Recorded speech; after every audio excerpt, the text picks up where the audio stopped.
Hello, Canada. Hello, United States of America. Greetings to all you anti-Marxists all over the planet. My name is Kevin J. Johnston. This is the Kevin J. Johnston Show that runs every single Tuesday and Thursday at 9 p.m. Eastern Time. We have our special guest, international author Emmett Connor from Ireland. He's back to discuss his book, but also Marxism and how we can start to defeat this ridiculous nonsense that's poisoning the minds and, of course, the souls of our nations in the West. To remind everybody, there are still 305 political prisoners in Canada. 305. So tonight, I'm going to give you the address here to Tony Olenek, a man who was assaulted and arrested by the Royal Canadian Mounted Police. The RCMP lied to the public and put photographs of guns all over the place, saying that somehow 75 guns were carried by this man to a protest in Coutts, Alberta, the small town of Coutts, Alberta. Complete lie. The RCMP are a bunch of criminals. They are child traffickers. They are killers. They are all the above. Now this guy has to rot in prison for 3.5 more years. So could all of you please handwrite your note? You got to handwrite it. Otherwise, they will not let it in. To Tony Olenek, care of Drumheller Institution, which is P.O. Box 3000 in the province of Alberta in Canada. And the postal code is T0J0Y0. Look, the Canadian government, guys, ladies and gentlemen, everybody else, the Canadian government locked me up, as you know. And I'll tell you this, when you get mail in prison from the outside world, it reminds you that the world hasn't ended. Canadian prisons are so deplorable that everybody who works within them and all the judges that send people there should be executed. That is how horrible these places are. I mean, the number of calories that you'll get in there as a full-grown man, if you're lucky, is 900 calories a day, maybe. And the vast majority of that is steamed, canned garbage. Alberta Health Services, they state that they're the ones that have made it very, very clear that a slice of bread and one little egg and little corn like that from a can and a brownie are enough sustenance for a full meal. That's right. So everybody who works for Alberta Health Services and then the new upcoming agency, they should also be executed for what they are doing. It's nothing but crimes against humanity. Canadian prisons and the Canadian court system is extremely inhumane. And it's the type of thing that is so bad that if the average Canadian knew how bad it was, there actually would be a revolution. Nobody wants to be in these places. Believe me, the Canadian government was kind enough to let me visit 9 of these places on the interior. And I can tell you that each and every one of them just kept getting worse and worse and worse. Also, I don't know what it is with women who want to be prison guards. Like, why would you want to do that? So you can get in there and put on a uniform and scream at men, I suspect. Or perhaps you're so insecure that you need prisoners looking at you and barking out things like, "Oh, baby, come on over," because you're trapped in a prison for a couple of years. Even the most obese lesbian prison guard will look great, I'm sure. But why would you want that job? And I'll never quite forget in Saskatchewan, in Regina, I kept telling this girl, maybe 25, she's the nurse in the infirmary in this prison. She kept saying she has to put this thing up my nose. I kept saying, "Nope. No, thank you. I'm good. There's no such thing as COVID. I'm done. Absolutely not. Thank you." And sure enough, fine. Just stop talking.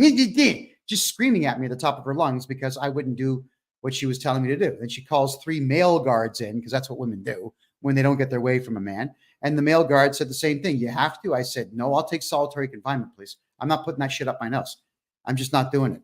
But they eventually capitulated and allowed me to go to my cell, which may as well have been solitary confinement, before taking me out of that cell, which actually had a bed, and putting me in solitary confinement that had a floor. That's all that it had. It had a floor. So please, everybody, if you could, hit print screen on your keyboards right now. Take that address down and send Tony some mail. Hey, Dondra, thank you for the hearts. I appreciate that. Send Tony some mail. All right. Let them know. Let every political prisoner in Canada know that they have not been forgotten. The world still exists, and there is life after prison. I mean, when the Canadian government finally allowed me to leave the confines of their ridiculous prisons, look how amazing I got, realizing that you just can't be in Canada. because if you got a big mouth like me and, of course, dashing good looks like mine, and you never stop talking, yeah, they're going to keep trying to lock me up. And there is an Islamic fatwa on my head in the province of Ontario. So if I was to go to my hometown, yeah, I'd be knifed to death. I know it. You know it. We all know it. And that is Canada. So if you're planning on taking a vacation to Canada, please don't go. It is an absolute violent cesspool where everybody wants to kill you and take your money, kind of like Kingston, Jamaica. I would just avoid every single solitary major Canadian city for now. I'd avoid the country altogether if I were you. So, people, we have to. I got to talk with you here. All right, let's do a bit of a talk. This political show began life in 2016. Why? Well, because I couldn't find work as an adult male. Lord knows how many times I was told, I'm sorry, we are not hiring white males right now. It got to the point after 16 years of looking for full-time work, I just began ranting and raving on YouTube. That's all that it was. Me essentially bitching about the fact that there was no work for white males in far left Canada. So you all know that my first YouTube channel exploded in December of 2016, up to 2 million subscribers in May of 2017, and the Canadian government panicked and had it all shut down and kept sending the cops to my door every couple of weeks to remind me that I shouldn't be saying the things that I am saying. Well, for about 8 months, I had a court order keeping me off the internet. And then for an additional 4 months on top of that, I couldn't touch any electronic device at all, except for a landline telephone. Is that remarkable or what? I was subject to house arrest during the Ottawa Truckers Convoy. They didn't want me going there and making any particular type of speech to the masses because they knew I would rah people up. That's just what I do. So after all that court nonsense ended, I still had an injunction on me. There's 152 people I cannot talk about in Canada. So really, what was I going to do with my time? I say, you know what? Arrogantly, I'm just going to bring the show back. So after a hiatus, we brought the show back on Tuesday. And then I realized I have nothing to do on Thursdays. So let's bring the show back Thursdays. Then I went to Costa Rica for a bit and started up the Real Estate and Money Show on Wednesdays, which many of you do like. Well, now that the Real Estate and Money Show has worked so incredibly well, I've got clients starting from 6 in the morning till about 2 in the afternoon. I take a couple of hour break to clear my head, and I'm right back at it in the evening. So the Wednesday night shows are now over. I can no longer do 3 nights of podcasting a week. Tonight, on Thursday, this Thursday, October the 3rd, will be the last political show on Thursday because I am moving the Real Estate and Money Show to Thursdays, where we're going to talk about, well, tonight on Thursdays, we will be talking about money, commerce, real estate, crypto, gold, silver, international markets, where to hide your money, international banking, obviously taxes in Canada and the United States. Now that I'm able to actually get rid of IRS debt in America legally, I'll be doing all that. I'll be focused on a lot of everything that's to do with money and commerce. And for those of you out there who were watching the show on Wednesdays, you notice that there was a couple of Wednesdays where we'd have a repeat playing. You know why? Because I fell asleep at my desk. That's why. Unfortunately, I've got a good team here who recognized the fact that I was just so exhausted that I couldn't even do the show. They would just put a repeat out. Wednesdays, I'm going to be dedicating it to serving clients. That's it, because we have that many clients now. I hope you all understand.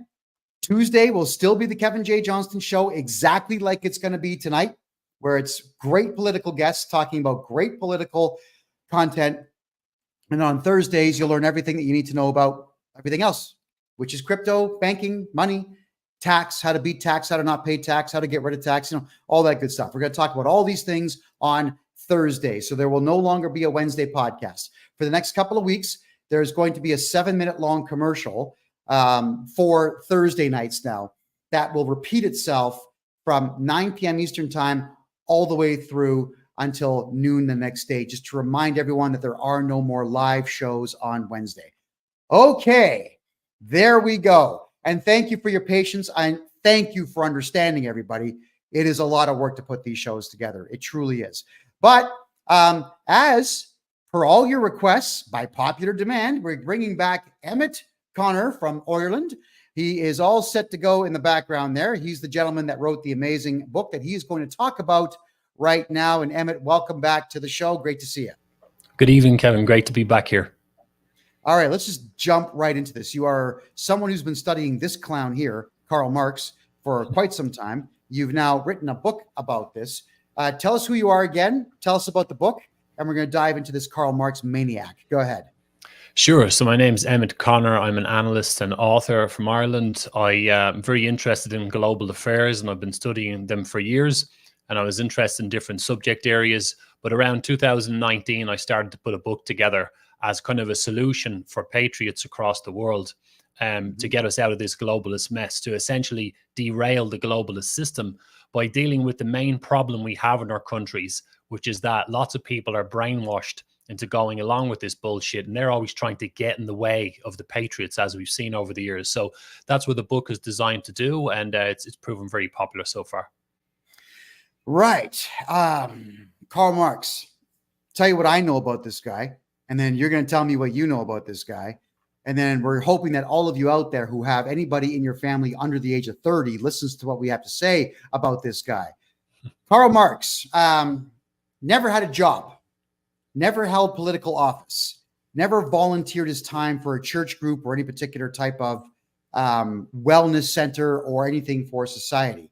Was angry as hell about the fact that he did not fit in, I suspect. Beat his wife, hardcore staunch alcoholic, never cleaned his house, never bought his kids children or even proper food. He would just get them innards and whatnot from the local butcher and throw it in front of them and say, here, play. And then he convinces some not so clever friend of his who had more money than brains to fund all of his crazy ideas. Then he comes up with this book called The Communist Manifesto. I've gone through it twice. It's a painful read, everybody. It really is. But Emmett, is there anything I left out? No, that's a great assessment, and straight to the heart of it. And as we've said before in our chats, and I say all the time, the movement of these cult members today all across the world, they're a lot similar to character and Marx than they probably realize. I think my opinion of him is that he was privileged. He was spoiled when he was younger. And as often with spoiled people, they can't do anything for themselves, and they end up feeling kind of helpless. And what they do to get around that is to develop a big ego and think very highly of themselves when they actually don't have any skills or have any purpose in their life.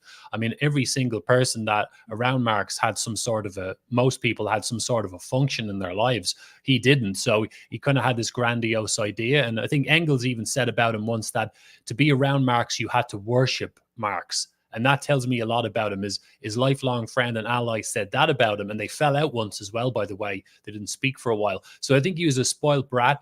And he was a very incompetent man. And the irony is, as well, Kevin, as you know, is he kind of built his reputation around talking about the workers and championing workers' rights. But he never went to a factory. He never interviewed a worker. He certainly never worked in a factory. And the only job he had really was working as a journalist. And no offense to any journalists watching, we're alt media, but I mean, mainstream journalists, there are much harder jobs in the world than sitting there typing or writing away on a typewriter. So he did that for a little while, but that's hardly labor. It's hardly the glory of the workers, which he wrote about. So, he was, right. A lot of this stuff was just pull it out of his ass, basically. Yeah. Now, how was he able to talk people into funding this nonsense? Yeah, well, that's a good one. I think that Engels had he inherited a factory from his father, I think, and he had a little bit of money. And like with all these types, the irony of it is that they both advocated kind of a workers' rebellion, a dictatorship of the proletariat to overtake the rich. And it's amazing that people like Engels actually gave money to this guy, and people like him because they wanted to destroy the rich. And this is the part of the hypocrisy in Marxism as well. They want to destroy, usually the privileged talk about destroying the rich, but that's how they got their money and their privilege. It's really fascinating. But after around the time of the First International, I think it was 1864, about 3 years before he released Das Kapital in 1867, was the First International, or the Working Men's Association. you know, where they joined a lot of the socialist, left-wing, labor and anarchy groups together to try and spread this communist idea around the world. And it really is fascinating. Who would give money to a movement where they actually say, thanks for the donation, we're going to come and kill people like you later on, but thanks very much for the money? It's amazing. Well, who did that? Mao Zedong did that when he was convincing students in universities and colleges and vocational schools and whatnot to beat up their teachers, beat up their parents, wreck any capacity for anybody to teach them anything. And then when it was all said and done, when he finally did win the war against the Chinese National Party, what did he do? Is all those students who eventually would have figured out that they were lied to probably would have revolted against them. So he either had them killed, locked up, or shipped them to the middle of the country to be farmers. And none of them could farm because they themselves were spoiled brats, bored out of their minds. We got that same issue now in Canada and the United States and all over Europe, where these supposed Antifa losers are looking for what? Meaning in life? Is that what they're looking for? Are they that bored? Are they that unable to get a girlfriend? What exactly drives these kids to flock towards something like Marxism? Any idea?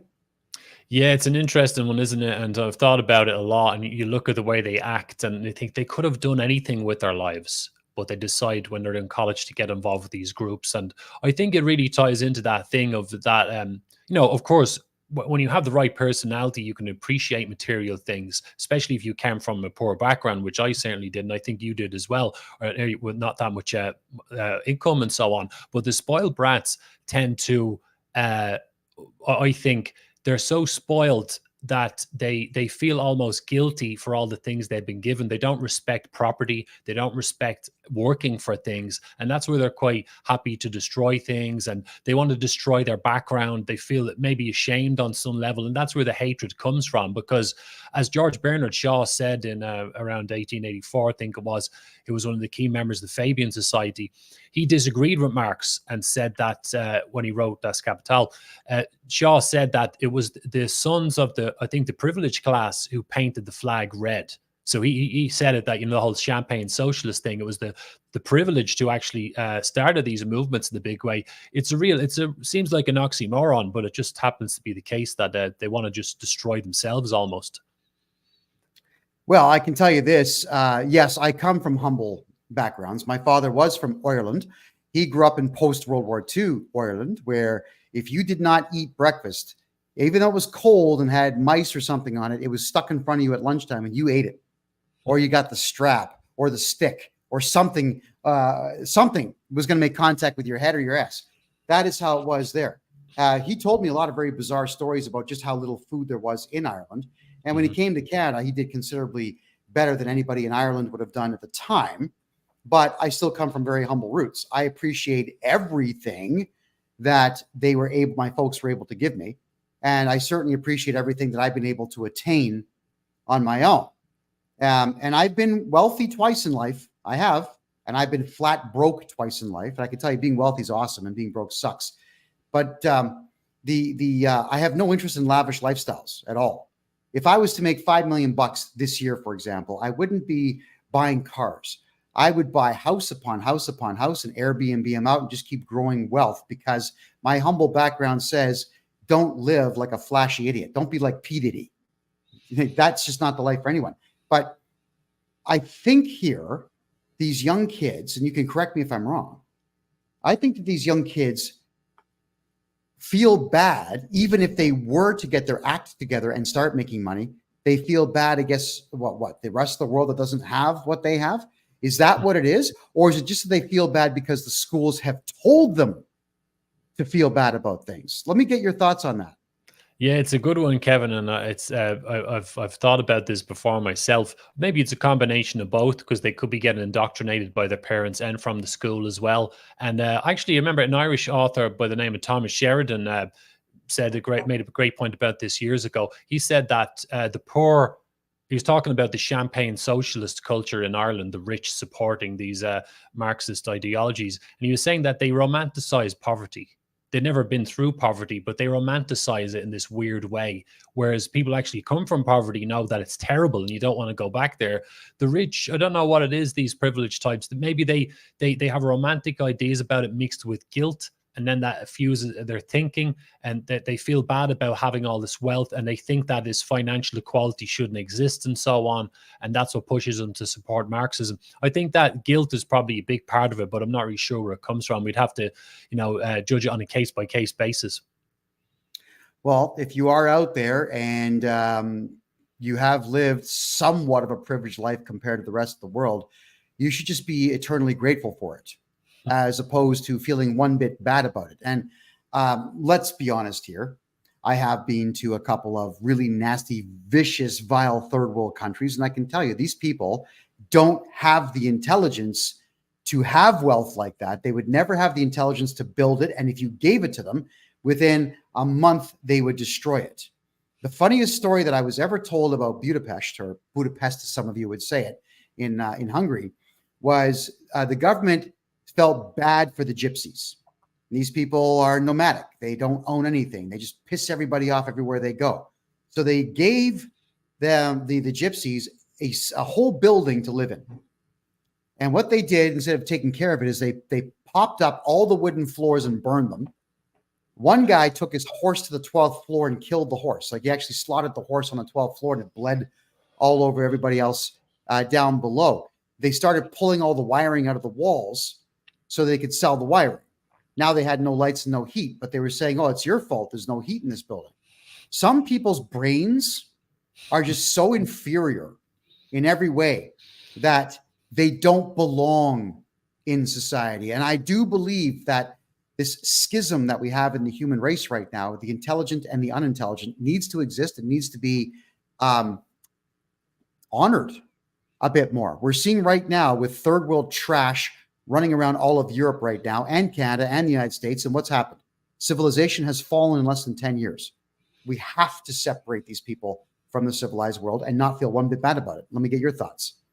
Yeah, it's a great point, and I actually was thinking about this recently, that I think that despite all, the consequences of all this destruction, because obviously they're trying to create social equity on a global scale. They don't believe in the differences between races and cultures, as you just alluded to, and there definitely are differences. They don't believe in those things. And I think they're so afraid of the concept of agreeing with the truth that we are all different. They don't want to think of themselves as racist. And that's what makes them so delusional. They're willing to push this multicultural globalist bullshit on us and mix all the groups together and think it's going to work out okay, because they genuinely believe that sub-Saharan Africans can come into Europe and give as much to civilization as Irish people in Ireland, or as British people in England, etc. They actually believe that we're all equal, and they're really, really afraid of the idea of contemplating that they might be a racist, quote unquote, to accept the differences. So back to the brainwashing again, it's all about that. That's what drives them to push all this, I think, is the indoctrination. Well, let me tell you this, and I'm very, very proud to be extremely intolerant of a set number of things. I don't like alcoholics. I don't want to be around them. If your entire adult life is wrapped around your next alcoholic beverage, then we have nothing to talk about. I don't want to be around cocaine heads. I once watched a guy, I wrote about it in my book called Tales of Crazy. I watched a guy who had to prove to me how cool he was. He cut himself a 3-foot line of cocaine. Literally, I measured it, and he just puts the whole thing up his nose. His veins were popping out of his neck. He was all just out in space somewhere. And then I said, okay, congratulations, Ricky. Well done. Like, I'm impressed. I think I need you to go now. And take my table, take it with you, because I don't want it anymore. I don't want to be around people like that. I don't want to be around drug users. I don't want to be around sub-Saharan African males who think it's a great idea to kill people and rape women because they can. I don't want to be around radical Muslims. I can't stand them. I also don't really like radical anything. I've been around radical Hindus as well, and they're pretty wild. I've also been around the extremely radical Calistanis. I hate those cultures. I can't stand them. Don't want to be around it. And because my lifespan is extremely short, there's only 30 years left within it. I'm not wasting my time being around things I cannot stand. And I'm told in Canada that I can't speak like this and I can't live like this. Well, I disagree. Emmett, go ahead. Yeah, well, this is it, isn't it? Back to the way the Marxists think, they try to control your perception of things and how you feel about things. And you're dead right. I'm the same. We have a right to have certain standards in the West of things like social etiquette, i.e., don't shit in public and don't assault Yeah. people walking down the street, all this stuff. We've got certain standards of behavior and certain standards of the quality of life and services and things like that. And we don't want them to be destroyed. And we do have the right to keep that integrity in the cultures. But of course, the Marxist camp will accuse us of being uncompassionate and so on. And the reason why they're behaving that way is because they come from these countries who aren't as well off financially, and it's kind of our fault anyway because we're the Western oppressors. And they'll make up some other bullshit like the Middle East and Africa are in a horrible state of affairs because of us Westerners. So even if we do complain and point out these disparities or whatever in behavior and social etiquette, they will say it doesn't really matter. We should accommodate them anyway, and it's all nonsense. Yeah, and I've come across a lot of people that want to remind me that it's all the white man's fault that South Africa right now is in complete shambles. It's not. It's because the blacks have decided that they want to kill whites and they have ripped down every traffic light. They've shattered every window. They've stripped the wiring out of every single street lamp out there. They're stripping the wiring out of people's houses. They're selling all the copper in it. And then they're wondering why they don't have electricity. Yeah, it gets dark. It gets real dark at the south part of Africa, and they don't have lights anymore. Whereas there's other countries like Ghana that are trying their very best to grow. You've got a lot of African areas where there's just far too many tribes in one particular region, and all they're doing is killing each other, killing the white man, destroying everything the white man built. Now, why would you want to do that? Because everything the white man built is pretty damn good. You guys didn't like cars and asphalt roads and medicine and clean water, flush toilets. You don't like that stuff? So now what? Now what's going to happen is the ad campaign. I laughed when I saw this, but actually it turns out it was true. There was an ad campaign in Uganda telling black people, don't sleep on the street. Blacks were literally getting their sleeping bags and sleeping in the middle of the road, and cars would run over them in the middle of the night. So we're dealing with countries where they have to tell you don't sleep on the road. Okay, well, now I guess it's not going to happen anymore. You ripped all the roads up. There are photographs right now of South African blacks tearing up the roads with pickaxes. Why in the hell would you do that? And it's not our fault that you're doing that, by the way, at all. Now, Emmett, I don't feel one bit guilty about the fact that these tribes are now going to take these pickaxes and turn on each other and kill each other. Don't give a shit. Don't care at all. And here's the other thing. I don't want them near me. There you go. Not because they're black, but because they're maniacs. That's why. There's an absolute maniacal thought process that's going through about, I'd say half of Africa right now. And definitely more than half of the Middle East. Kill, kill, kill, kill, kill, take, destroy, destroy, destroy. And me as a discriminating individual, I don't want to be around that.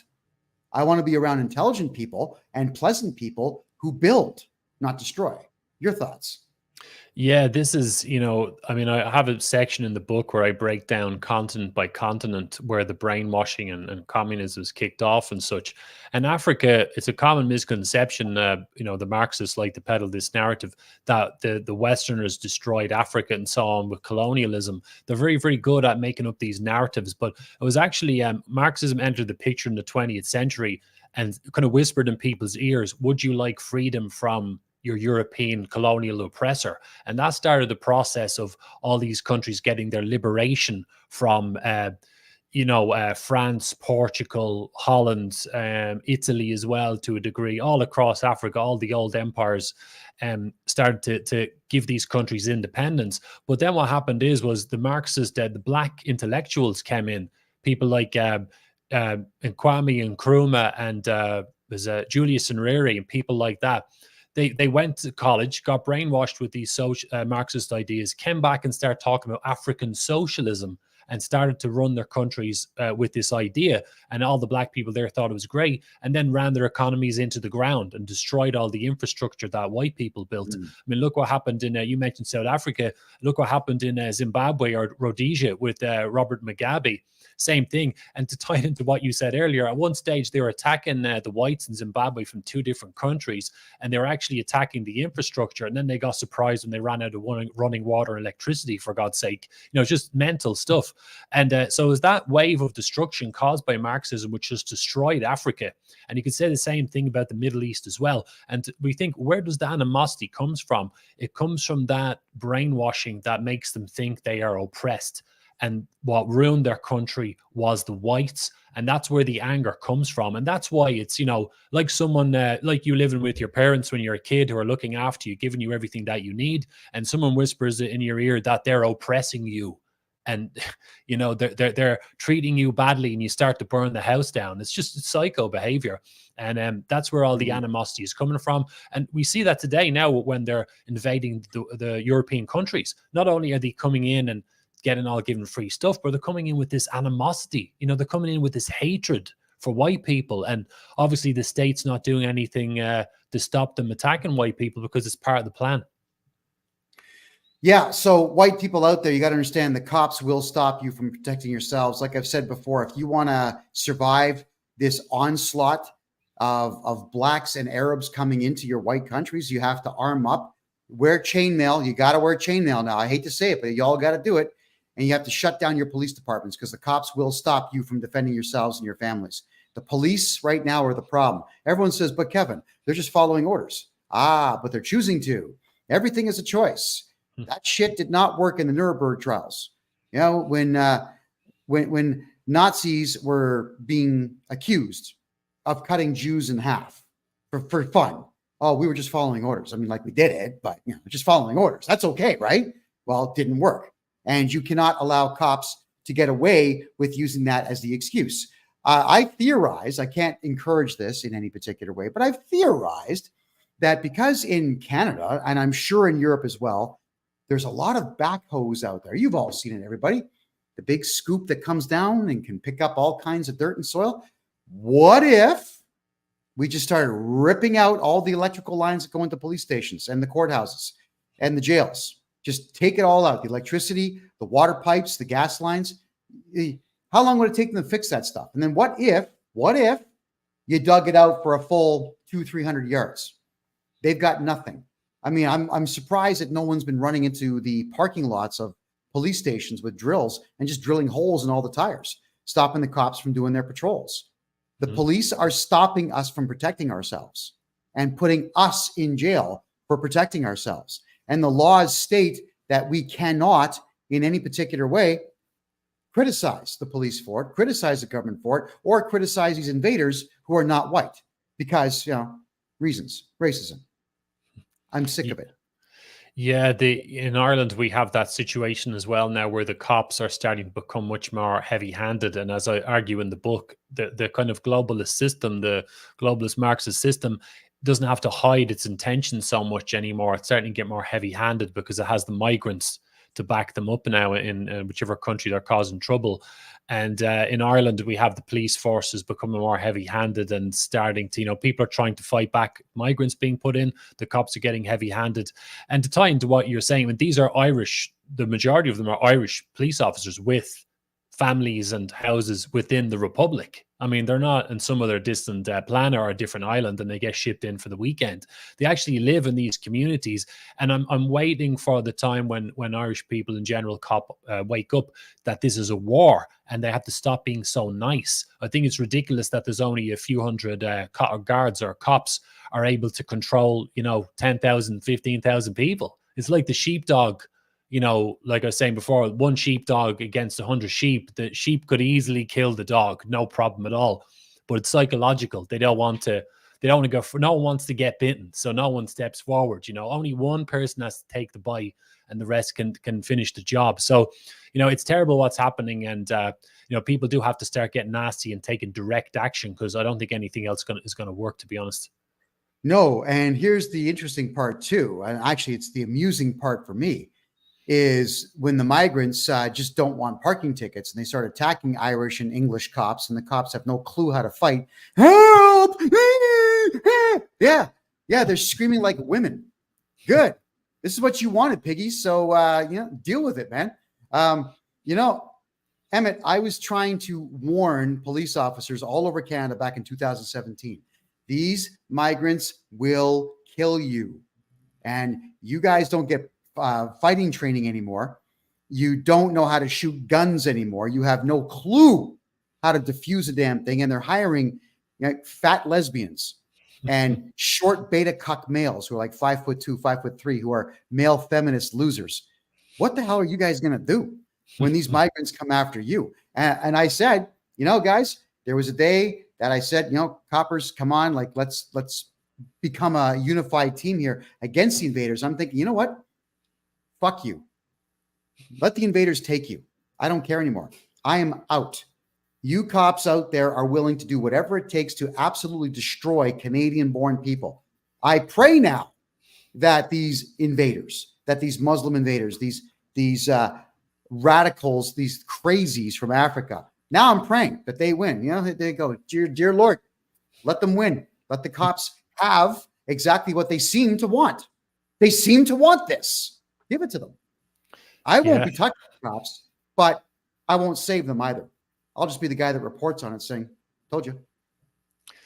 Yeah, there was a guy, the clip that came out of Germany recently, I think it was about a month ago, where the cops were trying to break up, I think it was some sort of anti-Islam protest or whatever, and some Muslims were there, of course, to counter protest. I think that's what it was. And you can see the video of the guy with the knife going over to a cop who was kneeling down trying to cuff somebody, and the guy stabs him in the neck. This is in front of like 3 or 4 other German cops. I don't know if he survived or whatever, but he was bleeding pretty badly, and it's like, my God, it's really like we're going towards an apocalypse here. And to tie into what you said earlier, I watched a video clip of, incompetent cops trying to deal with this, the woke police force trying to deal with these invaders who have no respect for the law and who walk around happy to stab or machete people all day long. There's a clip in Sweden, which is really a shithole now because of what the Marxists have done there. There's a clip of a guy outside a migrant center kicking off as usual at his free food and board migrant center.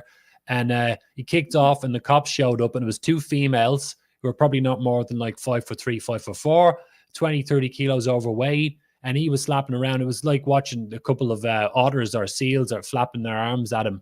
And he ended up like knocking the 2 of them out pretty much. And it was just like a fiasco. It was like a comedy sketch. And it's like, oh my God, you deal with animals like this, you have to put them down. They shouldn't be in the country in the first place. But the minute they commit a crime or anything, they should just be dealt with, shot on the spot, and just carted off somewhere. And that's it. Oh, yeah. Shot on the spot. And well, as it turns out, in Canada and the United States, liquid nitrogen is actually quite cheap.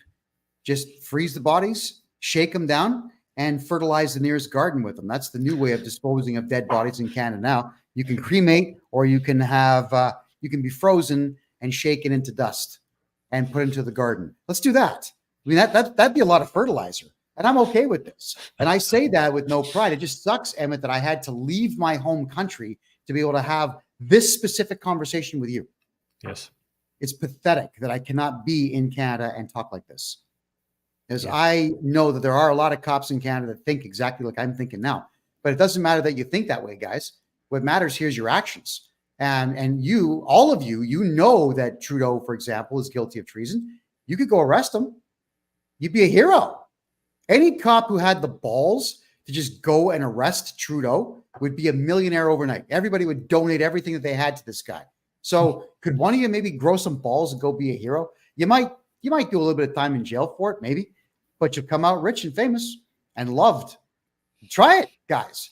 How would you cops try being loved for once? Go arrest every single politician out there who's telling you to break the law. Try it, but they won't, because I want my pension. And they're not smart enough. That's the problem with cops. They don't have the intelligence enough to understand that in Canada, the pension fund is a Ponzi scheme. It's going to be empty in between 2 and 5 years. It's done. You're not getting your pension. Pension. They always say, I want my pension. Pension. It won't be there. So, smarten up. In fact, if you're a copper, what you should probably do is call me for financial advice. I'll show you how to make money now. You're not going to do it with a pension.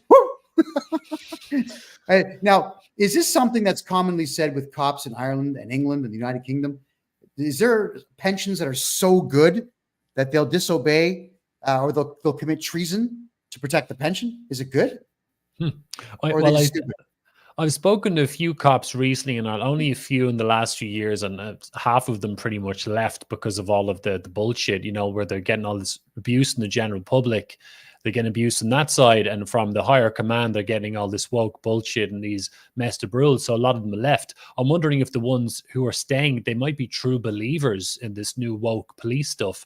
And I don't know what kind of pension they're getting. Maybe they've improved it, but I'm sure they're using money to keep them under control somehow. There has to be some sort of incentive in it for them, unless they're really messed up in the head, because the cops are not respected in Ireland at all. After what they did to people during COVID, and they're fully allied with the state. Now they won't let Irish people protest in migrant sites, and the kind of attitude we're talking about, to tie it into what you said earlier, it's a shame that you had to leave Canada to talk like this. The world has gone mad and so pacified in the West that this is how men are supposed to talk when civilization's under attack. You're supposed to get aggressive and talk about violence and taking physical action. That's natural, but people have been so pacified that they might consider this extremist. And I deal with this in X spaces all the time when I'm giving my views on things. I can see that, the emojis come up when you're the smiley faces and the thumbs up happen when you're saying stuff they like. But when you start saying stuff that makes them uncomfortable, the room starts to go a little bit silent. So that tells me that there's a lot of work to be done. We need to bring out that fighting spirit and start getting nasty, because you can't reason with crazy people. The only thing they're going to understand is force, I think. Well, yeah, I can say that after my experience living in Harlem and West Philadelphia and South Side Chicago, I can tell you that there is a mindset with blacks where they respect violence. When you pound them into the ground, they respect it, and they start to behave themselves a little bit better. And you're not going to talk them into anything. You're not going to convince them of anything. And it's worse if they're fresh off the boat from Africa, and even worse if they're fresh off the boat from the Middle East. Yeah, every stupid white person out there that believes you can sing Kumbaya with these people, and they're just going to say, "Oh, yeah, okay, yeah, peace and love and harmony." Or all these little Marxist shithead kids, especially males, like, I'm not going to, no, you don't buy guns. Just stop, okay? Just get along. Just be happy. Sure. Okay, now go to Saudi Arabia, and you find some guy whose intelligence quotient is 67, below a high-functioning retard, who's been told for his entire life that Allah is real, and this Muhammad guy is some kind of hero, and that marrying a 6-year-old girl is your right, and having sex slaves that are Christian and Jews, that's okay too. You're going to go and sing Kumbaya with this guy.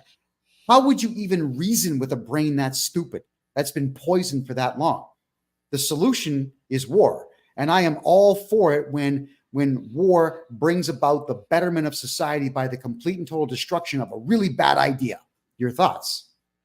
Yeah. And I hope it doesn't have to get to the point where the level of migrant crimes really, really escalate before people realize that there's no other choice but to use physical force in the end. Because if it gets to that level, when there's more and more Muslims kicking off, and there's the crime rate goes even higher, and the sexual assault and so on, I think the Irish are going to be literally a little bit more short of numbers, and maybe demoralized at that stage, or I don't know, but I hope it doesn't get that bad. Another way of looking at it is maybe this has to happen. Maybe it has to happen. Maybe more and more people need to die in Western countries because of all this stuff before they start getting nasty and taking the step forward. And of course, people need to be willing to make the sacrifice. You said about, the cops worrying about their pension. People are also worried about, say, people retaliating against their family or losing their job or whatever it is. People are going to have to make those sacrifices, I think, and step forward. Some people are going to have to be arrested. But part of the problem is, and I'm speaking for, there's plenty of men in Ireland who want to actually step forward and do something, but they're afraid to step forward on their own and then end up getting lifted and going to prison for their whole life, which the state will surely make sure happens. They want to step forward on their own and be left hanging. And because there isn't that consensus in the general public, there'll be that kind of, should we get violent? Is this a bit too much? This isn't very nice. We don't want to be like them, blah, blah, blah, all this over feminine bullshit. So I understand why these men don't want to step forward. And as I come back to with my work, is to explain to people that they've been brainwashed. They've been, nationalism has been hidden from them their whole lives. there's a whole hidden history there of how nationalism fought Marxism all through history from the Bolshevik Revolution onwards. And the only way to deal with them is with force and violence. That's been hidden from us all, and that's contributed towards this pacification. And that's why I say the problem is ideological, I think. If you get people fired up and get them all singing from the same hymn sheet and all united, it makes it easier to get physical, if that makes sense. Yeah, actually, good comment here in TikTok. Your best friends would leave you high and dry. Oh, yeah. During COVID, I learned who my friends were. Oh, yeah. And if there was going to be any particular type of revolution or civil unrest and whatnot, you'd know even more who your friends are and who the cowards are. And I live by the adage that I'll have no cowards by my side. The second I determine that you're a coward, we're done. We're done, because you would turn me in a second. One of the simplest examples, Emmett, that I can give you is, funny enough, I tried this dating service for a short while. This woman says to me that she found a whole bunch of women that suited me, 36, 24, 36 attractive. But I told her, nobody who got the friggin' jab, not just because I don't want to get their stuff in me, but also because if they're going to fall for that, they'll fall for anything, and they will fight me on anything that's important. They will defy me, which a woman will never do that's involved with me, and stab me in the back and destroy me first chance they get because some other man on the television says so. So she said, yeah, I found 6 women who are not jabbed, but they're all morbidly obese. Like, no, thanks. We're done. Thank you very much for your time. And that's how that ended. I'm saying that I can't have cowards around. So if someone got the jab because they were afraid of being ostracized by all the losers out there in society, we can be acquaintances and polite, but we certainly cannot be good friends where you're going to know any intimate details about me, or even be in my house for that matter. We don't need that. So yeah, this level of cowardice that white people have now succumbed to in the Western world is disgusting. White people used to be feared around the world, but also honored for all the stuff that we used to bring. And you're right, the rage that the outside world has because of false propaganda is now coming out in our countries. Solution? War. Civil war is the solution. I'm a big believer in that. Huge believer. Let me get your thoughts. Yeah, it's a nice cleaning out process, to have that conflict and to draw that line in the sand between who's actually helping and who isn't, and who's going to fight the globalist system and who isn't. And, that thing of people not supporting each other and stepping forward when it comes down to the crunch really separates the men from the boys. And I think that community spirit and that ferocity that white people can have has been kind of ground down progressively. And, in the States, obviously, since the 1920s, the Soviets were chipping away at the American psyche from the 1920s on. And it was because of the Marxists that they injected that term of white privilege, and so on, to build up that white guilt. They've been chipping away at white people as a group for ages, and the results are plain to see. Now white people are generally being rolled over by these ethnic groups from the outside that white people used to have a certain amount of dominance over, or at least respected a little bit. All that's been swept away through sociological conditioning and not warfare, which is quite interesting. No one came in to really beat it out of us physically. It was done through indoctrination and white guilt. And we've been made to feel guilty about imperialism. Even the Irish, who never had an empire, they've been chipping away at the psyche of white people and made them feel guilty. Obviously, we talked about feminism last time. Feminism has been really like the wrecking ball that's come in and has done a lot of damage. It's done great damage to the warrior class males. It's messed up the male-female dynamic. All these things create a weak society. And in addition to the men traditionally used to go to war for the sake to help protect their country and also their women and their kids. But if those things don't exist, or, they become brainwashed with feminism and stuff, there's nothing to fight over. So there's nothing to sacrifice over. It all kind of, it all contributory factors, I think. Oh yeah, 100% it is. And I just wanted to maybe address all the male feminists out there. I know that you male feminists out there think that women will respect you and love you and bang you because you say you are one. I'm telling you this right now. You're going to be friend zoned not by the one that you like, but all of them.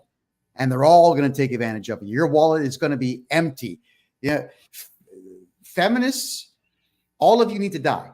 If you're a feminist, please go to Canada, all of you, Go to the nearest hospital and say that you don't like men, I want maids. Medical assistance in dying, they will gladly kill you right there in the hospital. They'll drug you and you'll die by choking on your own saliva over the course of a couple of hours. Then they'll harvest your organs and probably sell them to the elites out there. But, feminists, you suck. All of you suck. There's not a single solitary valid point that any of you have ever made in history. And yeah, you have destroyed society.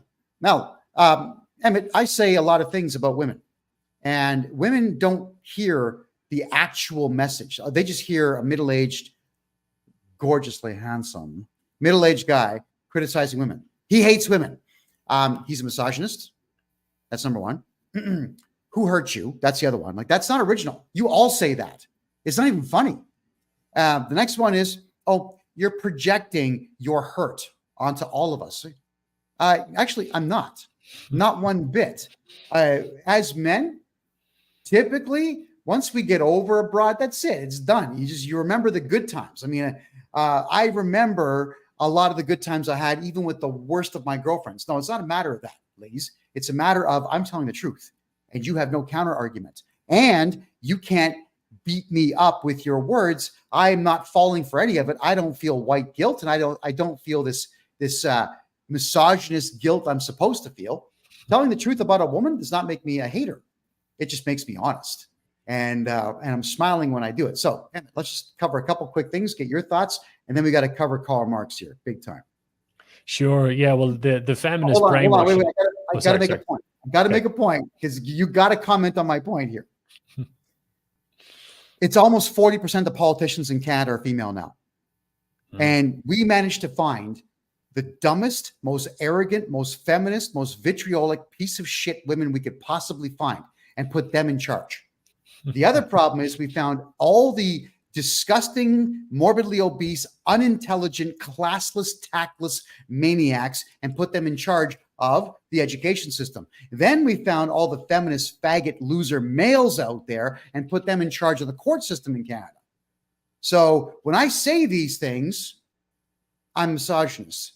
So ladies, it's true. Women destroy countries. You'll make decisions based on your feelings and your need for vengeance. Men will make decisions based on logic and what makes money. We, as men, we have to physically remove every woman from every political position, physically remove you from every single police officer position, physically remove you from the education centers out there, except you can be teachers before the grade 4. We need to remove women from every decision-making process in the country and have masculine men go back in. And unfortunately, that means it would be a different civil war, not only against the invaders, but against our own women to put them in their place where they belong. There are some very hyper-intelligent women out there. 2 women that all of you out there should understand that I respect implicitly in history. Queen Victoria and Queen Isabella. You should look at the history of Queen Isabella. That is a real strong woman. The rest of you out there that say, I'm a strong woman, you're not. If you have to make that designation publicly, you're not. You're arrogant, but you're not strong. Emmett, for these things that I say, I am told all the time, I must be a virgin. I must have been hurt over and over and over and over and over and over and over again. I must have mommy issues. Mom's been dead for a while, guys, but I must have these things. There must be something wrong with me to say these things. Your thoughts, please. You've got the floor. Yeah, well, no, I don't think it's extremist. It's just, it's actually more traditional, and Marxism has changed society so much. I mean, you deal with this all the time when you're saying, say, have debates with feminists. They'll say, but what about first wave feminism and brought in the vote and women could work and stuff? Those weren't good things. As we talked about, when women moved into politics, everything started to be more sympathetic towards compassion and Marxism and stuff. And obviously women entering the workplace, I'm not saying we should ban women from working, but obviously women looking after kids and looking after the home is better for society than some of the things they've been doing since feminism entered the picture. So that progress wasn't really progress. And as for the indoctrination thing, like what you were saying there, Marxism has brainwashed women to the point where they're creating these problems. And when you go and highlight the problems and criticize them, they have the ready-made term of misogynist. So the ideology is constantly solidifying its position. And I always say, when I'm doing X Spaces, particularly X Spaces, I'm always saying to the women, please, you have to help me reach young females. Stop them from getting sucked into feminist brainwashing. They're not going to listen to me. You know, they're not going to listen to a male because they're programmed not to listen to males. They're programmed to think that don't listen to a male. He's part of the patriarchy. He's trying to control your behavior. I've even dealt with this, within the last, say, 10 years, dating women in their early 30s, mid 30s, and so on, who have that mentality where you're dealing with these severe behavioral problems. And the minute you point it out, they accuse you of being unreasonable. Like they can't take criticism. Ties into the whole. Yeah, it ties into the whole spoiled thing we talked about earlier. Marxism really brings out the worst in people and allows them to not mature. So when you place a person in the oppressed category just because of their sex, because of who they are, that's a very toxic thing for a person, particularly young women. The last thing a young person needs, because they often have big egos, young people, they think they have it all figured out. The last thing they need to hear is that they're perfect the way they are and society owes them something and they shouldn't listen to the opposite sex. This is terrible. And the irony of it all is that it doesn't empower females. It actually disempowers them. It makes them weak, because you can't get much lower than a Marxist activist in this life, and that's what a feminist is. Yeah, and I know for those out there who say, "Well, Kevin's a misogynist and so on." Well, hold on a second here. If you're my woman, I'll take a bullet for you. I'll kill for you. You'll be fed. You'll have a place to stay. You'll be very happy at all times. I can lift 45 pounds with my tongue. You know what I'm saying? Whenever you need that, you let me know, and I'm there. I treat my women like gold, but they're still a woman, and I will treat them as a woman. I don't want them going out there and being the masculine brute that I'm supposed to be, and I won't put up with it, period. Why would I put up with it? And every single man out there has to run their household that exact way. If you are my woman, you understand that it's my house. I'm the captain of the ship. You're the first lieutenant. Your job is to carry out my orders. And my orders are going to be based on logic and reason. What is the cheapest to get done? What will get us the further ahead beyond anything else? I don't care even about my own feelings when I'm making decisions for a family or for a household. And ladies, you will always put your emotions first. And the second that you're making a choice for me on how you feel, you can go fuck yourself. I'll just escort you right to the door and toss you out, and we're done. And that is how men need to take control of their own lives, their households, their relationships. And there we are. I'm sorry, ladies, but you're just not up to it. It'll take 250,000 more years of evolution before the female brain can match the male brain in logical thinking. And hopefully by that point, well, the human race is gone by that. I hope we're not around by that point. So, Emmett, I'm just going to get your comments on that before we move on to some of the crazy stuff Karl Marx has said and done. I just want to get your take on what I just said about women and men in a relationship. Go. Yeah, because the ideology has twisted the traditional roles, and I think the better way to look at it is the more natural way to look at things, which opposes feminism, is that men and women are supposed to be complementary, not equal. So if they have there's a masculine and feminine dynamic, and they're supposed to balance each other out to a degree, and men are supposed to take the lead with a lot of things. That would be better for the people in the relationship, as well as kids, if you have a family, as well as society in general. But feminism has kind of thrown things out of whack and encouraged ironically, it's made females more masculine and males more feminine. And that whole inversion thing and turning things upside down, which isn't good for society. It's also literally death, because the rise of feminism correlates with the lower birth rates in Western civilization, which is death, really. And also it's normalized abortion, brought contraception in, which makes women a little bit crazy in the head from progesterone and so on. And also inflates the egos of females to the point where they start trying to take over from males. So instead of learning to be in a symbiotic relationship with males, they try to compete with males, which is a totally different thing, and they refuse to be led by them. This particularly helps Marxism, because women tend to be very prone to Marxist brainwashing, and surprise, surprise, men are very good at snapping them out of it. But if they're programmed to ignore the males, they're not going to listen, and they just keep going in the downward spiral and become degenerates, which is what we're seeing nowadays. And then to tie into what we said before I pass the mic over, we're talking about conflict and how to defend a nation and so on. One of the biggest consequences of feminism is that, as we talked about before, women are starting to butt in and get in the way. I deal with this all the time. When I get fired up on X Spaces or in a podcast, a female will pop in and start interrupting because me getting angry makes her uncomfortable. It makes her emotionally uncomfortable, and that's because, as you said, that's most important to her. She'll start to get in the way. In a normal society, as we said, she'd be told to shut up and stay out of it, but because of the inflated egos, now they're sticking the R in when they should stay out of it. So feminism is toxic, and we need to create, hopefully new generations of females who are not contaminated. That's the way forward. Well, I'll just reflect on that very quickly here. Hey, ladies, when it's not your conversation, shut your fucking mouth. Nobody cares. Your opinion and your ego do not matter. Just shut up. I'll say it. I was saying it for the longest time in Canada. Yeah. Have you folks out there just not understood that I am not going to cave into any of this nonsense? It doesn't matter that you call me Islamophobic or racist or misogynist or transphobic, whatever else. I'm going to call lesbians, fags. I'm going to call women, men, and I'm going to call twats, and I'm going to call feminists cancer. I'm going to keep doing it. It's not going to change anytime soon. There we go. Now, Karl Marx is kind of the focal point of your book. Let me just put the graphic back up there for everyone to get a quick peek at the cover. Who's that handsome dog right there? All right. By Emmett Connor, The Global Marxist Cult, Red Pandemic. You guys got to get a copy of this. Where do people find your book, Emmett? Go ahead. Well, I think the best people can grab it on Amazon if they're in Canada or in the States. And for anyone anywhere else, if they go to my website, resolvingor.com, so R for Romeo, resolvingor.com, there's a page about the book there with lots of different places where you can buy it and so on. So it's Amazon, Barnes & Noble, and a bunch of other different outlets as well. Oh, I got a great question here in the TikTok room. Are Panamanian women sweet?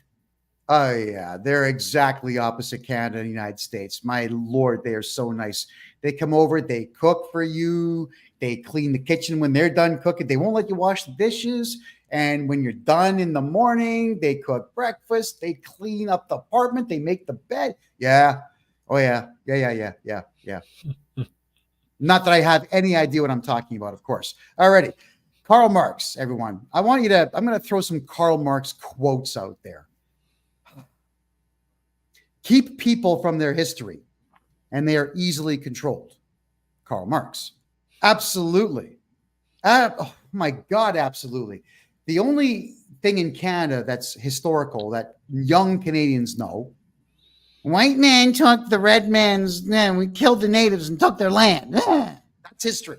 That's the only history lesson they get. No one talks about how amazing the achievements were for 400 years in Canada prior to there being asphalt roads. It was an incredible history. He's right. Your thoughts? Yeah, it's a big part of how they operate. I have a whole section in the book about how they destroy the pillars of Western civilization and capitalism and Christianity, culture, and the traditional family unit. And rewriting history has always been a big part of how they operate. We saw during BLM, we all saw how they were tearing down statues of all these racists.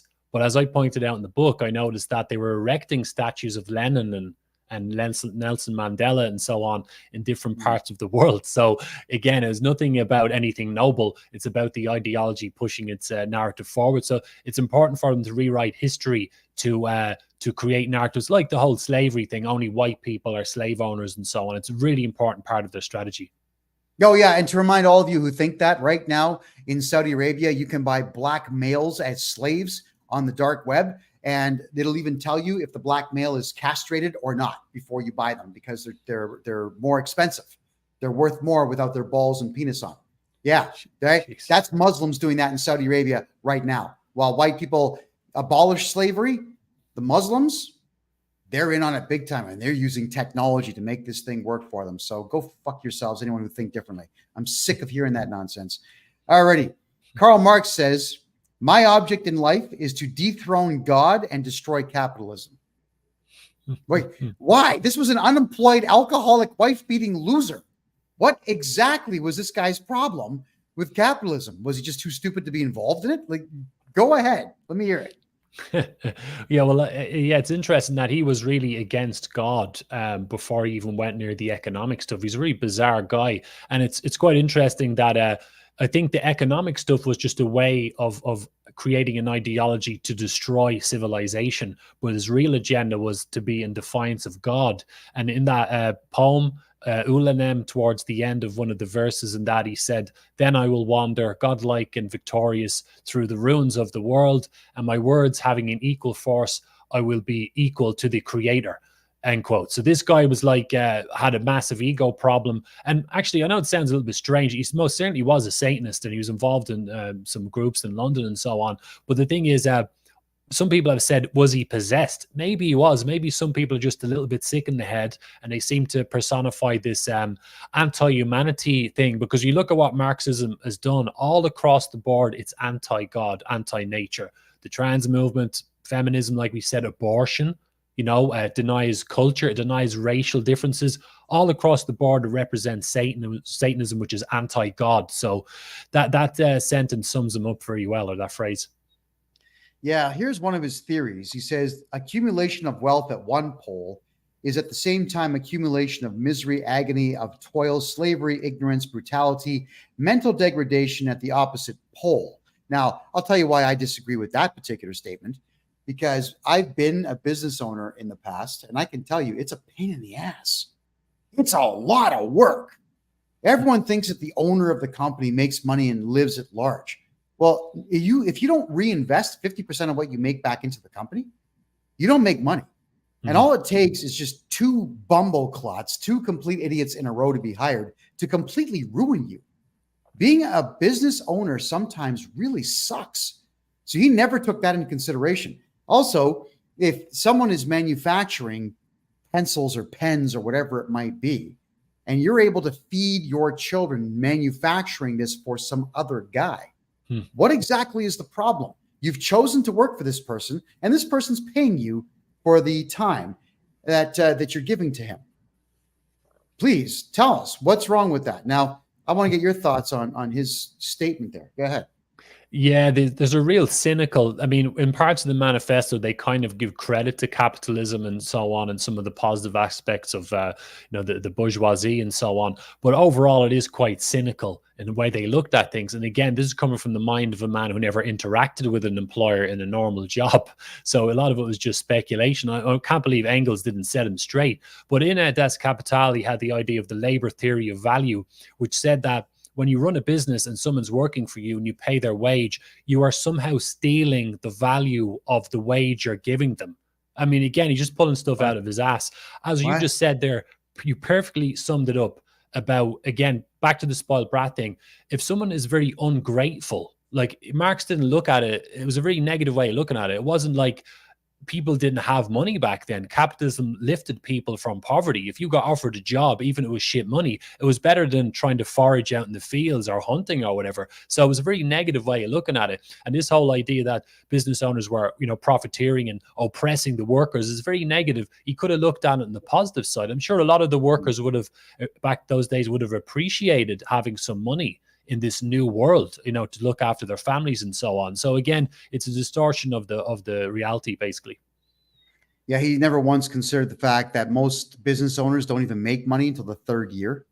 That you've got to just, you got to pray that everything goes right for 3 years before you start turning profit. It's rare that a business makes money in the first 6 months. So the guy's a complete idiot. He really is. All right, next one. The education of all children from the moment they can get along without a mother's care should or shall be in state institutions. Whoa, that's some dangerous stuff. Oh, my thoughts are state institutions suck. I went through the Canadian education system. You've got 2 years of playing in sandboxes. That's junior kindergarten and senior kindergarten. And then you get grades 1 to 8 where you learn nothing of value, nothing at all. And then you got grades 9, it used to be to 13 in the province of Ontario. Now it's 9 to 12.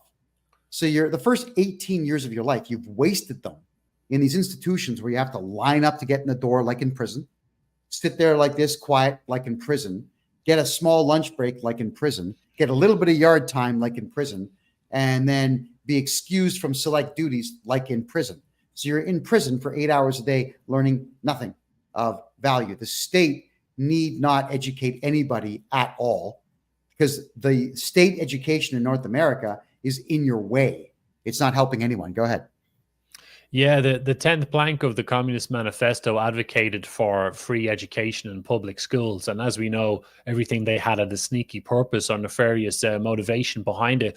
And Marx and Engels believed that, the root of all evil was private property and so on, because that's how the bourgeoisie got their wealth and were able to oppress those poor workers we talked about earlier. So one of their solutions was to disband the family unit and to get kids away from this evil influence of their parents. So that both Engels and Marx wrote a lot about being, destroying the family unit. So that was connected in with it as well as have an opportunity to indoctrinate them. It was a way of splitting up the family unit, getting the kids into schools where they could be brought into the revolution. And we saw in the 20th century was full of examples of how these poor, unfortunate kids, millions of them from the Soviet Union to Red China, to Pol Pot's Cambodia, Ceausescu's Romania, Hoxha's Albania, you name it, all across the board.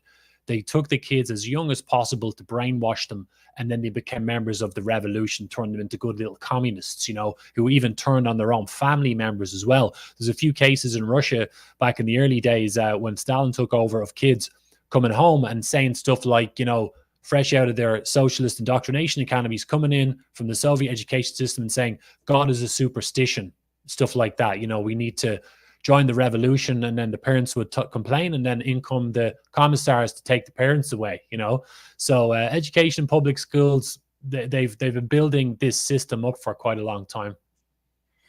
Keep your kids out of public schools in North America, and the universities as well, because the degrees in women's studies and art, God knows what, you're not going to make a penny with any of that nonsense ever.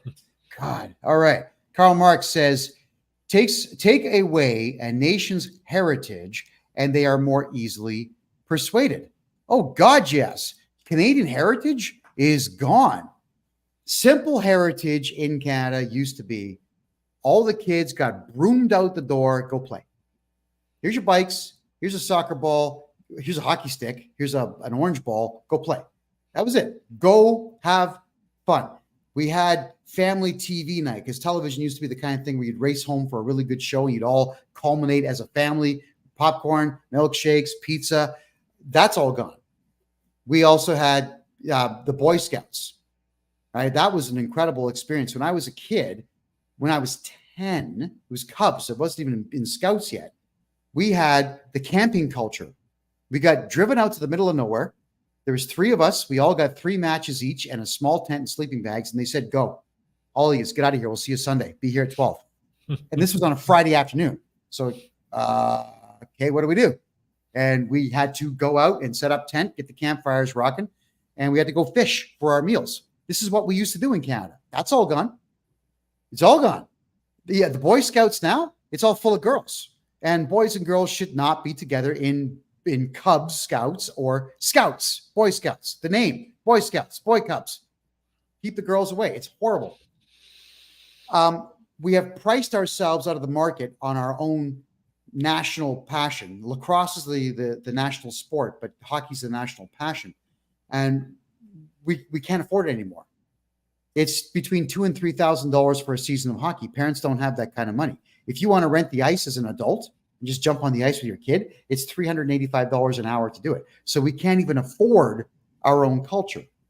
It's pathetic. All the parks in Canada no longer have gridiron football fields. They have cricket pitches. It's out of control. So yes, he's right. Now, is this going on in Ireland as well? Yeah, you know the what you're describing there, I'm sure there's a bunch of Marxists in there pulling the strings, because we know that anything anti-cultural, they're all for destroying the culture, and we know they've got plenty of money. They just want to divert it into their own agendas. So, I'm sure there's a lot of that going on there where anything, they're trying to destroy any sort of reference to the past in Canada has to be negative, and they try to destroy anything positive about the country like they've done everywhere else. In Ireland, what they've done is they've kind of gone for the more co-option road. So I put it in my book, the Irish have their own sports, and you showed the video last day of people playing hurling. They've also got Gaelic football as well. So we've got soccer, Gaelic football, hurling, rugby, and so on. And there's the Gaelic Athletic Association is the governing body for hurling, Gaelic football, and camogie, which is the females version of the game. And I have them in my book. And I said the title of the chapter is From GAA to GAY, because they have gone super gay. They've like turned all these tranny groups, and they've allied to LGBT causes. So they've been cute about it. They haven't tried to destroy the Gaelic sports and the culture from that respect, but they're just turning it gay and allying it to LGBTQ causes and so on. So we're very tactical about how they've done it. They've also, as I've listed this in the book, obviously Ireland has its own Gaelic language, similar to the Scottish as well. And what they've done is you see that the thread, it's the whole co-option thing. If they can't destroy the culture and rewrite the history, they'll co-opt it and turn it Marxist. So a lot of the Marxist NGO nonprofit groups have Irish names, which actually suckers in people who are stupid enough to think, oh, it's Irish because it has an Irish sounding name on it. No fucking doesn't. It's Marxist. Look at what they promote. And one of them is called, there's a little Irish lesson here. One of them is called radicaling, right? So the word radical is another way of saying a Marxist, pretty much. So it's like a portmanteau of an Irish word and an English word. So it's radicaling. So it's a women's group. Colleen is the Gaelic word for girl in Irish, right? It's a Gaelic language word for girl. So radicaling, I mean, they only have to do stupid things like that, and it's enough to sucker in these young females into thinking that it's about women's empowerment and so on. It's just the appropriation of culture, same old story. Complete and total destruction and appropriation of culture. Okay. Karl Marx said communism begins where atheism begins. Now, that is one I absolutely believe in, because we've seen it. Christians walked away from their culture. They're not just their faith, but their culture in Canada, then became proud of the fact that they were atheists and so on, because now you're enlightened in some particular way. Then they turned their atheism. They couldn't be quiet about it. It's, I am an atheist. Like, now it's its own religion. And here we are with all of these Antifa idiots running around who are full-fledged communists who all say that they are atheists. It doesn't matter if you're an atheist. If you just be quiet about it, then you're not going to go down the mindset of a communist thinker. And you also won't make yourself look like a dumbass as a communist thinker. Go ahead. What's your take on that one? Yeah, as we kind of, we dissected Marx a little bit, it was clear he was, it's interesting that Marxism is ostensibly atheist, but it's really Satanism repackaged. And Marx himself was a Satanist as well. It's not like he didn't believe in God.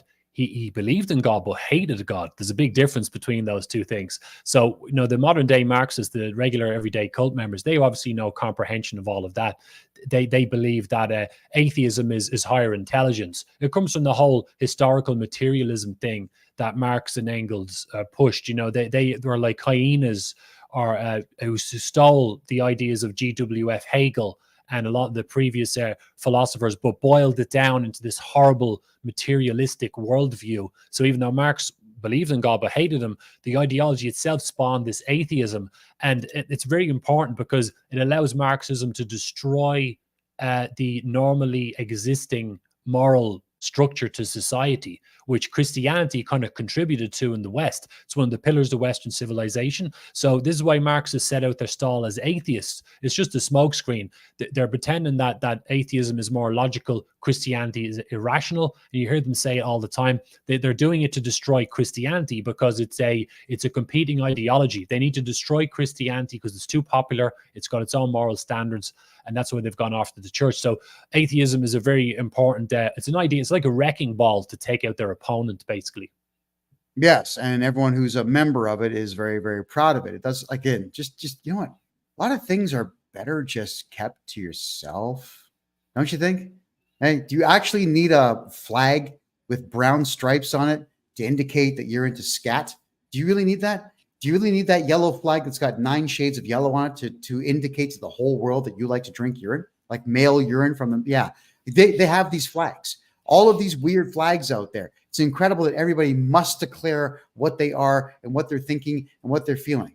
Everybody needs to be heard. No, you don't. You're far less interesting than you think you are when you bring up these stupid ideas, especially if they're aberrant and gross. Alrighty, here's one I hate the most. The theory of communism may be summed up in one sentence: abolish all private property. Karl Marx. Where do we begin with that? I have been a homeowner 3 different times, and I thoroughly enjoyed being a homeowner. Yeah, it can be a pain in the ass when you got to do a new roof or replace the furnace, or sometimes you just don't want to cut the damn grass, but it's got to get done. I thoroughly enjoyed being a homeowner because everything that I was doing to my place was for my betterment and my children's betterment. And I wasn't going to share that private property with anyone that I did not know or did not like. Once I closed and locked that door at night, I didn't want to have people I don't know inside my house that I pay for, walking around because I'm supposed to be a good Samaritan. Please sleep in my house. The hell with that. It's my place. I'll do what I want with my place. Private property is an incredible thing to have if you have ambition and drive. If you have no ambition and drive, then live in one of those pods and go ahead and eat bugs. But not for me. Emmett, your thoughts? Well, the way in this life, unless we're super rich, we have a limited amount of possessions. And I myself, I've moved around a lot. I've never gotten physically attached to things, but that much. But it is nice to have things that are your own, to have a break from the world and so on. Obviously, the Marxists don't even want us having that kind of peace and that sense that we own a little bit of it and just to enjoy materialism from a positive point of view.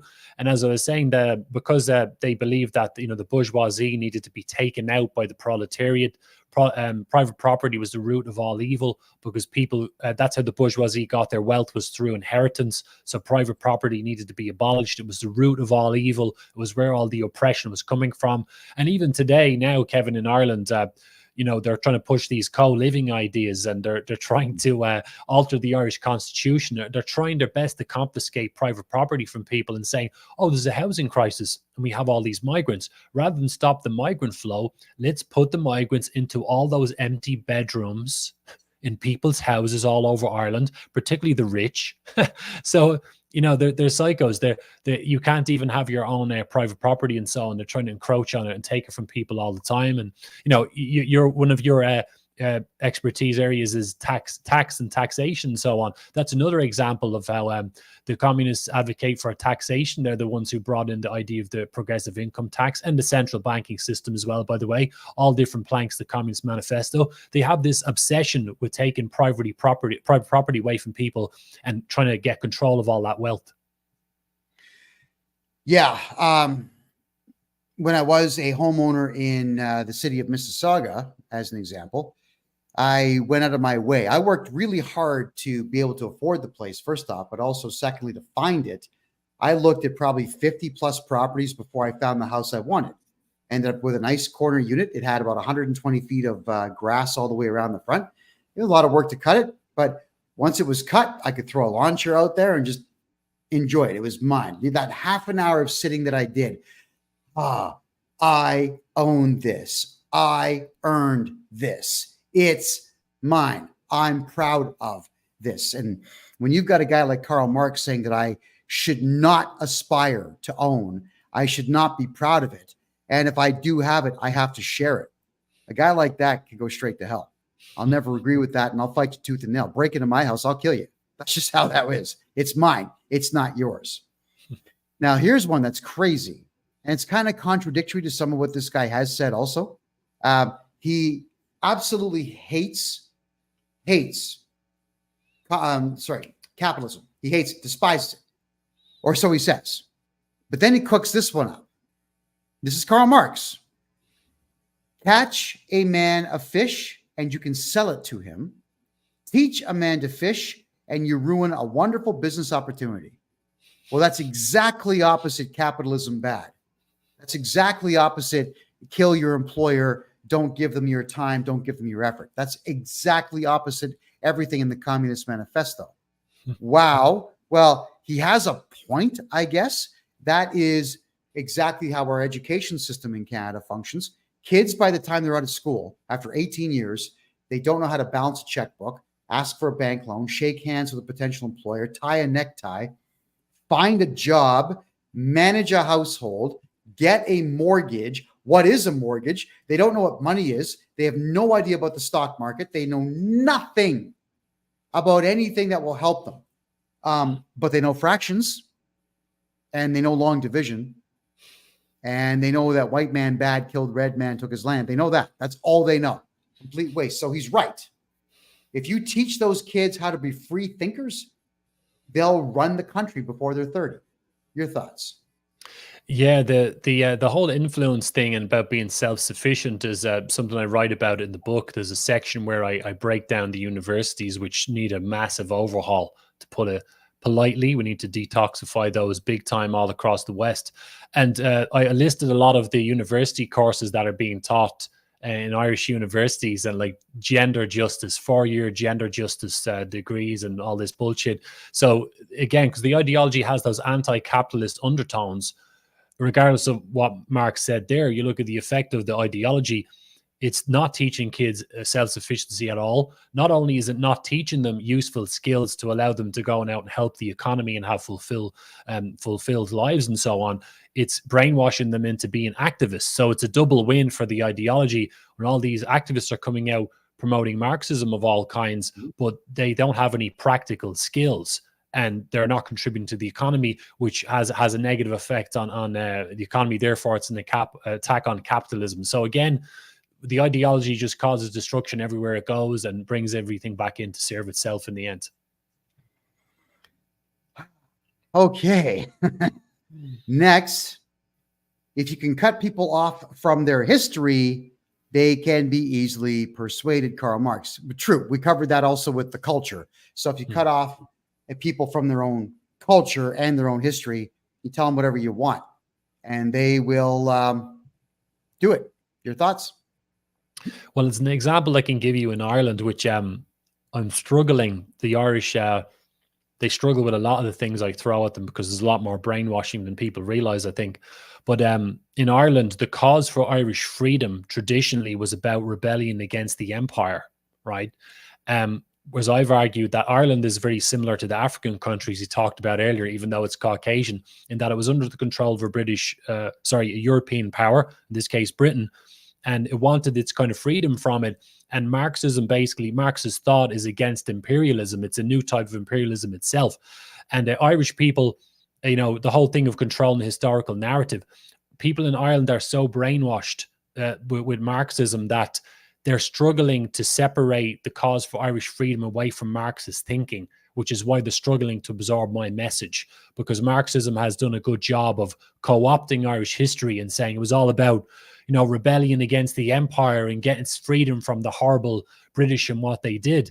And a lot of Irish people would literally shoot me for saying this, but a lot of what happened when Britain was there was exaggerated. A lot of the things that were done in Ireland, I think, were exaggerated. It's actually Marxist propaganda. I'm not saying they were perfect and they didn't commit crimes at all, but I think they were certainly overstated. And even the 1916 Easter Rising in Ireland is a famous event where the Irish rebels stood up to the British Army in Dublin, and they ended up getting themselves shot and they became martyrs and so on. That was less than 12 months before the Bolshevik Revolution. You know, so looking at the pattern of the spread of the ideology, there was clearly a connection there, clearly. And there was another rebellious event that happened around the time of the French Revolution, the United Irishmen Rebellion in the late 1700s, you know, where the Irish patriots colluded with the French. So, I mean, it's part of the furniture in Ireland. And I think that whole thing of controlling historical narratives is really important. And all across the different so-called communist regimes, again, in Pol Pot's Cambodia, that he made sure to make sure they bulldozed all of the historical sites. You know, these incredible structures built by the tribal people in the past were just bulldozed. In Romania, they did the same thing. In China, you know, they destroyed all the old temples when Mao was running the show. It's a big pattern with them to just wipe out the past and just wipe the slate clean so they can build a Marxist narrative instead. Okay, now ready for this one from Karl Marx, everybody. We have no compassion, and we ask no compassion from you. When our turn comes, we shall not make excuses for the terror. Now, that's literally what this guy said. It is a quote that he is extremely famous for. Now, example, Islam in Canada. Although they do want your compassion, they're giving you no compassion at all. It is going to be their turn very soon because they are embedding themselves in every branch of government, everyone.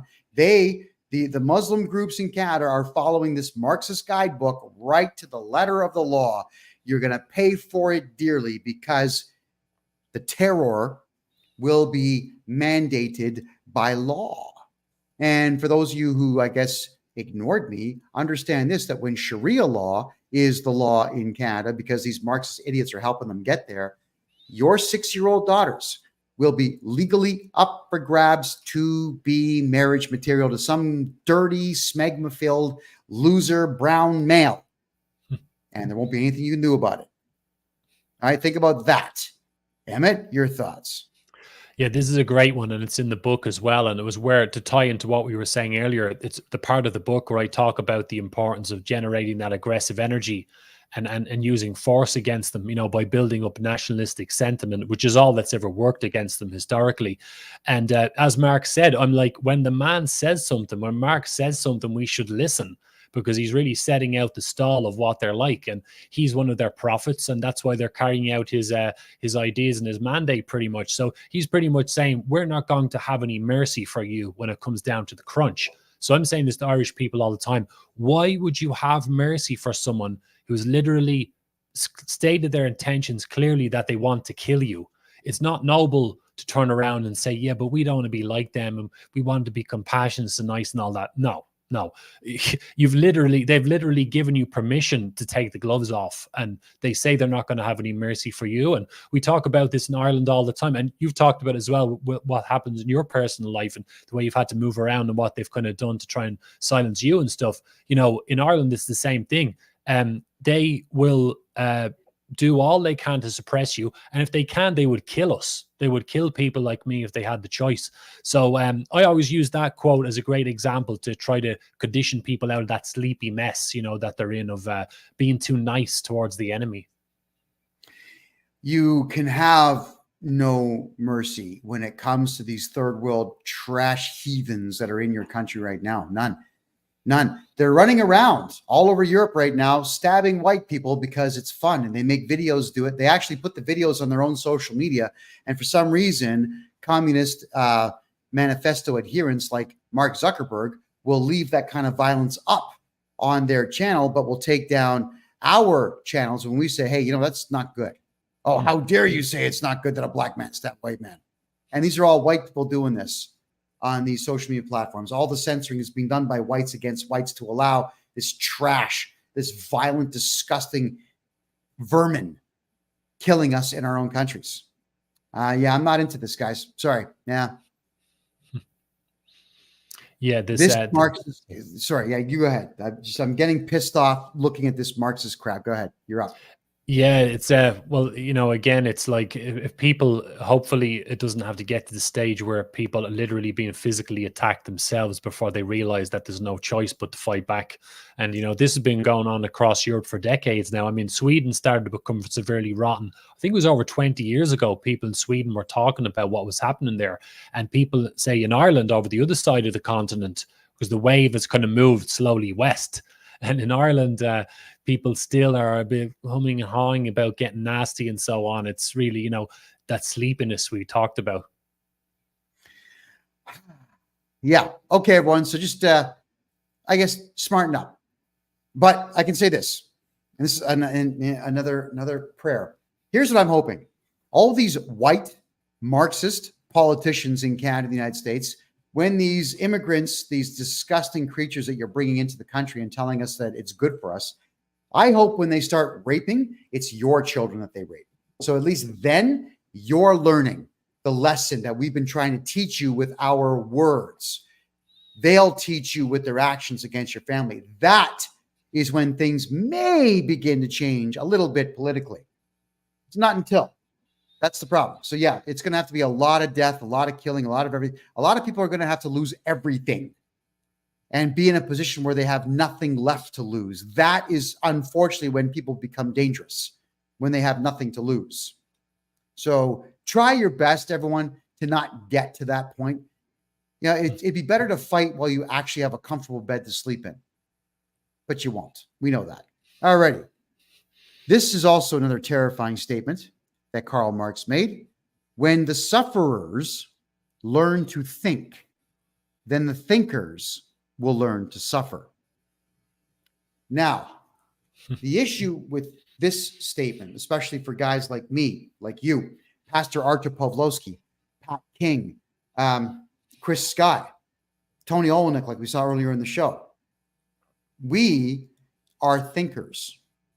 And we have been suffering in our own countries for over a couple of decades because this left-wing ideology got in there a couple of decades ago and said that you're white, you're male, you're Christian, you're straight, you cannot have any opportunities here. So we've been suffering. But I think what he is alluding to here, he's alluding to the fact that the elites will be the ones who suffer when the sufferers learn how to think. He couldn't be more wrong.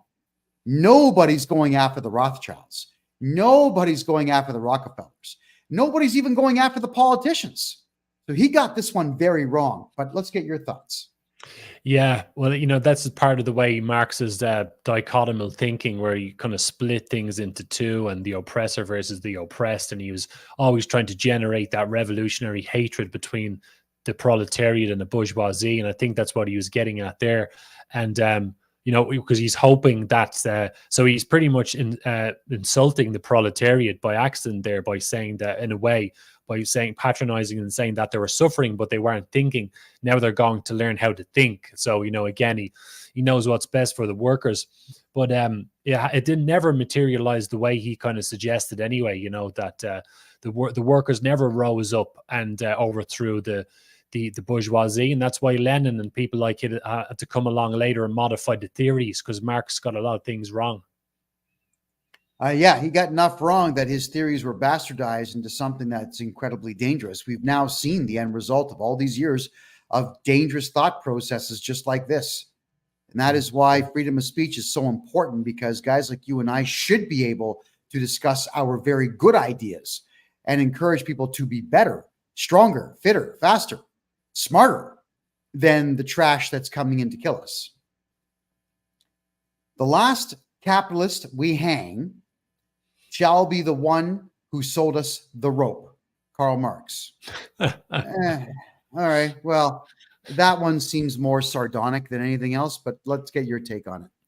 Well, it kind of ties into what we said earlier, doesn't it? That, you know, like when the I think the different ZAPU and ZANU, I think the different Marxist groups are attacking the whites in Rhodesia back in the day, you know, they attacked them and were trying to blow up different parts of the infrastructure, and no running water and no electricity. That quote by Marx makes me laugh, because it kind of sums up what they are like. They will attack this group of people unaware that they actually benefit from their presence, and then they're left with nothing. So I find that quite funny. And again, Marx, you know, if all the capitalists were destroyed in his time, he would have starved to death, because there'd be no money to keep him going, because he couldn't make his own money. So again, it's the whole thing of shooting yourself in the foot, basically. Yeah, biting the hand that feeds you. I mean, even the British spies that went out to deal with this guy when he started getting a bit more popular, they said the same thing. He has no skills. This guy doesn't do anything except sit on his ass and create bullshit. That's what Karl Marx did. He did nothing for all those years. He's a keyboard warrior, like that group of pedophiles that we have in Canada called antihate.ca. It's a group of pedophiles who are very well funded by the Canadian government, who do nothing but pick on people, conservatives, and useful people. They themselves are completely useless idiots who ascribe to everything Karl Marx had to say. And for some reason, whenever they write reports about people in Canada, like me, for example, every police department in the country gets copies of it. Marxism at its finest, or worst, I guess we'll call it. Karl Marx said, "From each according to his abilities, to each according to his needs. Now, in this one, I never really caught the context of what he was talking about here. So I'm going to get your take on this. You wrote the book about him. Go ahead.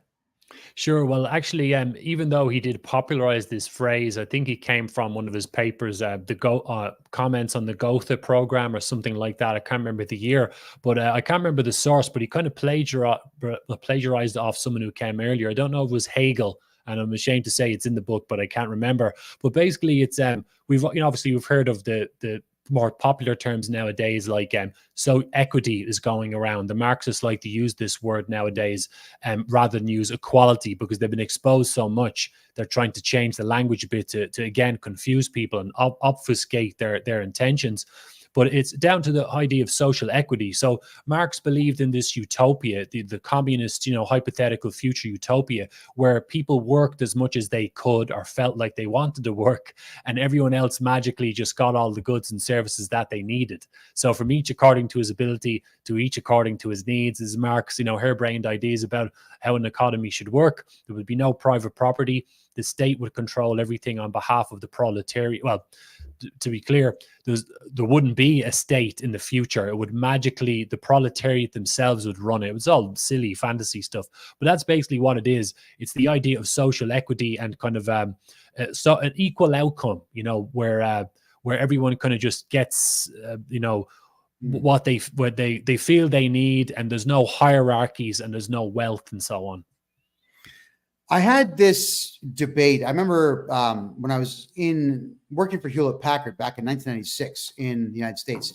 There was this big conference in Phoenix, Arizona, and the topic, it was the most asinine, idiotic thing I'd ever heard in my life, and I was only 25 at the time. But it was stated that we don't need a leader. Everything's better by committee. And I just put my hand up, and I'm standing in front of a room of about 1,000 people saying, no, that's not true, because the term great leader came from somewhere. And the average person's not smart enough to cooperate with anybody. They have to be controlled either through respect of a great leader or the fear of a great leader. If there's going to be a mandate complete, then there has to be somebody in charge. And then someone said, well, that's not good for society and so on. I said, yeah, but if you don't like that leader, you can go to the other one. There's competition out there. I was saying this in my early 20s, and I was floored at the fact that the vast majority of people in this room all felt that everything can be done by committee. It's better if there's no boss. We can all just get it done. I'm going to tell you this right now. I'm 53 now. I can tell you with absolute certainty, without leadership and a manager who's willing to lower the boom on whoever's screwing around, nothing gets done. Nothing gets done. And one more thing, Emmett, just so you know, back when I had this job, I was the regional manager for New York City. And I was going through a lot of complaints. I wasn't getting my work done because I was dealing with staff complaints. And it turns out that there was only one complaint that was issued by a man and over 100 by the very few women that worked for me. It wasn't many. I fired all the women on my team, and I became the #2 district manager in less than 6 months. No more bullshit. I was very, very proud of that. I said, look, I'm a leader. I made a choice. I made the decision to be better. I wanted to win. I like money. So I canned the two idiots that were causing all the problems and carried on. And that's why I love capitalism. Because when you are in charge of something and you're the guy who writes checks, or at least you're the guy who signs the checks, then things got to be done your way. And if you're a good leader, everybody below you prospers. I want to get your take on that. Yeah, well, the ideology, as we've talked about, has a real habit of messing around with the naturally occurring equilibrium or equilibria in society, including hierarchy. They'd like to fiddle around with things, that already work just fine. And because they want to try and build this future utopia where there's no classes, again, from what Marx and what Engels thought, because obviously if there's hierarchies, they believe there must be some sort of oppression. So therefore, it's more ethical to have collective leadership. In fact, the democratic systems, look at the democratic systems across the world. America is different because it's only got two parties. Canada has a few. But you look at the state of political affairs in Europe because of democracy. We have all these different groups involved and all these different people, and all these resources and time and energy is wasted. So having too many people in the mix and collective leadership doesn't work, and so on. You need to have a leader. And also in economic terms, as you described there, things don't function when you have collective leadership. Someone needs to be in control, and it's always been that way. And it's no coincidence that there's a big crossover between the anarchist movement and Marxism. They're very intertwined, because anarchists don't believe in having any sort of rulership in society, essentially, and Marxists believe in a collective leadership and a dictatorship of the proletariat. So I mean, again, the communist thing is a fantasy. You can't have you can't have the people owning the means of production and distribution of the resources. It doesn't work that way. You can have a government that might represent the people, but you would ultimately let oil experts look after the oil fields and gas people look after the gas fields. So the whole collective leaderships thing, no hierarchies, ties in with socialism, and that's why they're trying to push that. Okay, I'm going to fly through a couple more of the things that he said here. The meaning of peace is the absence of opposition to socialism, Karl Marx. What an absolute ass. So he figures if everybody just becomes an Antifa loser or a Black Lives Matter violent maniac, everything's going to be fine. It'll be fine.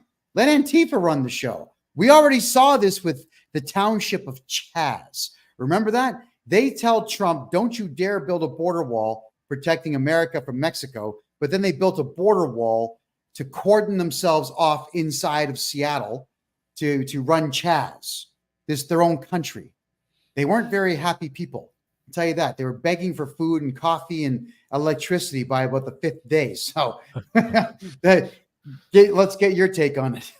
I remember in the Portland during the BLM stuff, I think it was Portland as well. They were trying to grow potatoes and stuff to stand up to the capitalist system. A bunch of fucking students who have never worked on a farm or dug a hole in their lives trying to grow potatoes to sustain themselves. When a lot of them are overweight, they probably would have lasted 2 minutes if they could actually grow them. But this ties into the whole thing of, even back as far as the French Revolution, liberty or death, communism or death. There was a liberté, égalité, fraternité, that whole thing of, you're either with the revolution or you're going to die. And so you actually, I put this in the book. The Marxists come out with these gems of phrases. They don't even understand the irony. Like, you'll see them in the street saying, no justice, no peace, and so on. You hear them in the marches all the time. And the irony of it, basically the Marxists are telling you that if they don't get their own way, you'll always hear this sort of complaining. And as for the whole peace thing, there's a Lenin Peace Prize that's given out every few years. I think Lenin Peace Prize. Yeah. And that's an oxymoron. God. Yeah, exactly. And it's hilarious, the hypocrisy. And Nelson Mandela won it a few times, I think, communist terrorist. And of course. And after the common term, which I mentioned in the previous show, set up in 1919, were designed to spread communism around the world at the orders of Lenin. And they had these start setting up peace organizations. And Joseph Stalin, another scumbag, set up the World Peace Council in the 50s. And the reason why he set it up was to get the West to disarm and to start talking about love and peace. That's why you had all the hippies in America during Vietnam, sticking the flowers in the guns and of the National Guard and stuff. That was all a big scam to get the West to soften up. So, when the communists talk about peace, they want you to put down your weapons. That's what it really means. Yeah, it does. I'll just read a couple. We're almost out of time here. Democracy is the road to socialism, Karl Marx. The first requisite for the happiness of the people is the abolition of religion, Karl Marx. Now, I disagree with that one implicitly, because if you're part of a decent faith, which has a very decent community wrapped around it, people tend to be pretty happy with that. Next, we got a heavy or progressive or graduated income tax is necessary for the proper development of communism. Boom, right there, countered everything he just said. Capitalism bad, but tax is good. And if you don't have a capitalist society to tax, where the hell are the tax dollars coming from? Emmett, any thoughts? Well, Margaret Thatcher, the Iron Lady, who was a big fan of Milton Friedman and Hayek and a lot of the anti-socialist economists of the 20th century, she said that the problem with socialists is that they always run out of other people's money. So she knew that they're very, parasites, and she was hated by the Marxist traders in the UK, obviously.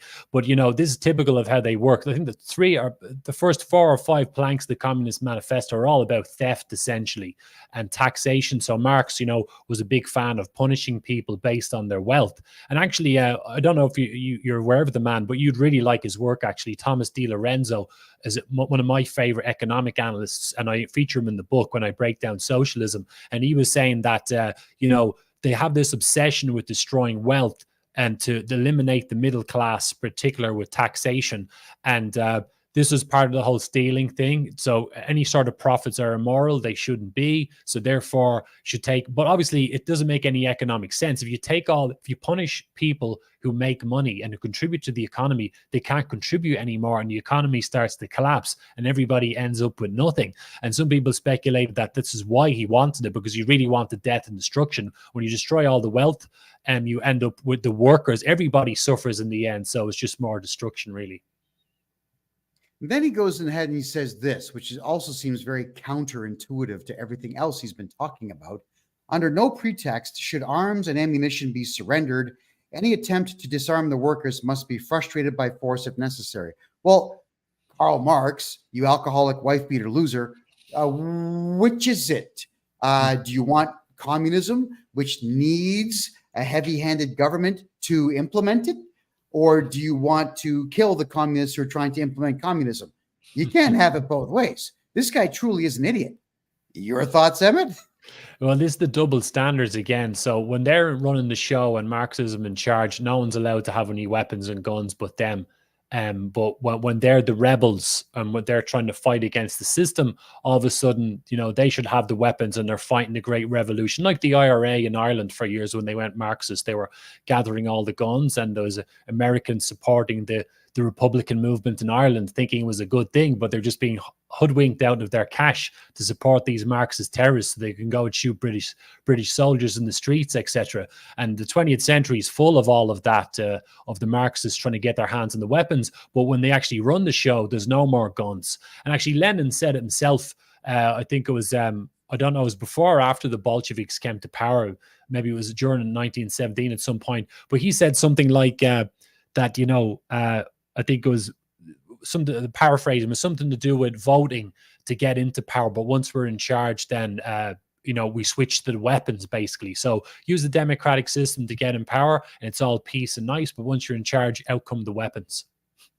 Precisely what Justin Trudeau's father had talked about, who was a staunch communist but pretended to be a polite liberal. He wanted communism huge, and here is his offspring, or Castro's offspring, whichever one you believe, finishing off his not so good work. Wow. We're down to our last couple of minutes here. Let's talk about your book. Go ahead one more time. Tell people where to find your book and who you are and everything else. No worries. So my name is Emmett Connor. I'm an Irish author and analyst. I nearly forgot. And the website is resolvingor.com. So R for Romeo, resolvingor.com. There's a page on the website dedicated towards the book. You can see a rundown of the book plus some images and all the places to buy, including Amazon and Barnes & Noble. That's fantastic. Wow. It's been very enjoyable. Very few times do I get people emailing me over 1,000 times saying, bring your guest back. So obviously you've really turned a bunch of heads here with what you've got to say. So I've been very, very thankful to have you on the show 3 times now, and we're hoping to do this again very, very soon. Emmett, an absolute pleasure. Thank you so much for being here. Thank you, Kevin. It's always great talking to you. I really enjoyed tonight, and we'll do it again sometime. Oh yeah, we will. That's a guarantee. Have a great night. Thank you.